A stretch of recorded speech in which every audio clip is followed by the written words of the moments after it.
The McShin Foundation is Virginia's leading peer-to-peer recovery community organization. So if you or a loved one is struggling with addiction, let us get you connected. Build your self-esteem and lead you to a solid foundation in your recovery. Check us out.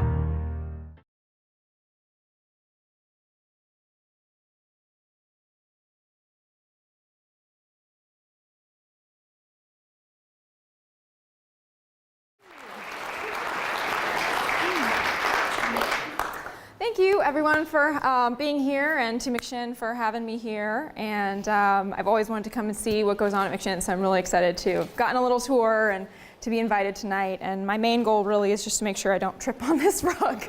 But what I want to talk to you about tonight is our voices, really, and I want to share my own personal story, and then I'll kind of tie that in about what I really think that means. But I'm the executive director of the Chris Atwood Foundation, which is a nonprofit that is based in Northern Virginia in Fairfax County.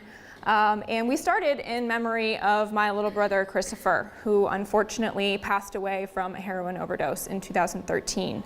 And in the wake of his death, we kind of looked at all of the gaps that we had fallen through as a family and all of the ways that, if those gaps had been filled, maybe he would still be here. And the primary gap that we identified at first was the fact that despite the fact that Christopher went to 6 different treatment centers, some of them supposed to be the top-notch treatment centers in the country, nobody told us about Narcan. Has everyone here heard of Narcan? Okay, good. I think I see most of the hands. They use it all the time. You're very well acquainted with it then, yeah. So you know it's a handy medicine to have around, right? Unfortunately, we were never told about it. I'm the one who came home and found Christopher in February of 2013, not breathing, and there was nothing I could do but call 911 and wait because I had no Narcan. And so we realized something's wrong here. We need to do something about this. We had already decided to start the Chris Atwood Foundation. We knew that we wanted to save lives and support recovery. And so the way that we started doing that was showing people, maybe some of you guys have taken Revive training, how to actually recognize, respond to, and reverse an opioid overdose using Narcan. Problem was, in Virginia at the time, when we first started doing these trainings, I think it was 2015, we were unable to actually give out the medicine itself. So we could teach somebody how to save a life, but we couldn't give them the tool that they needed to actually do it, and that was a huge problem. So the law didn't allow for us to dispense in Virginia. It only allowed pharmacies to do it. But everyone here who's been in active addiction, did any of you guys walk up to a pharmacy counter and say, "Hey, can I get Narcan?" You're ruining my story. No. Most people are not doing that. So they said, "Oh, we can go to the pharmacy." Okay, well, that's not the solution for this. So I realized that we needed to get the law changed in Virginia. I'm not a political person whatsoever. In fact, I spent the vast majority of my life hating politics and trying to avoid it altogether. I had no idea how the political system worked, and getting a law just seemed like something for way smarter people. So I had no idea what to do. Somebody said, "Go talk to your local legislator." I didn't even know how to do that. So I Googled, where are my legislators? Who are they? And made a meeting with one of them and sat down and shared with her the problem. And she said, "Wow, this really is something that we can work on, and I believe in this cause, and let's do something about it." And that was it. And I was like, wow, okay, that was easy. And she got to work the next day, making some calls. Long story short, we get this bill drafted that would allow nonprofit organizations and anyone really who's a Revive instructor with the right credentials to be able to dispense Narcan. Started advocating for the law. Very grateful that McShin actually sent some folks who were in the program at the time, Brandy was one of them, to come and just share their stories about how they wouldn't be here if it weren't for Narcan, or they had friends who maybe would be here if they had access to Narcan. And all we did throughout this whole process was just share our stories. And I was so profoundly moved by the whole process because I always thought that making big change like that was sort of an inaccessible thing for people with big lofty degrees or what have you, but it was just a bunch of regular people, myself included, just going and sharing our stories. And I remember, I don't know if it was your group, Brandy, but after we went to the General Assembly, we did a big advocacy day and we went and talked to a bunch of legislators.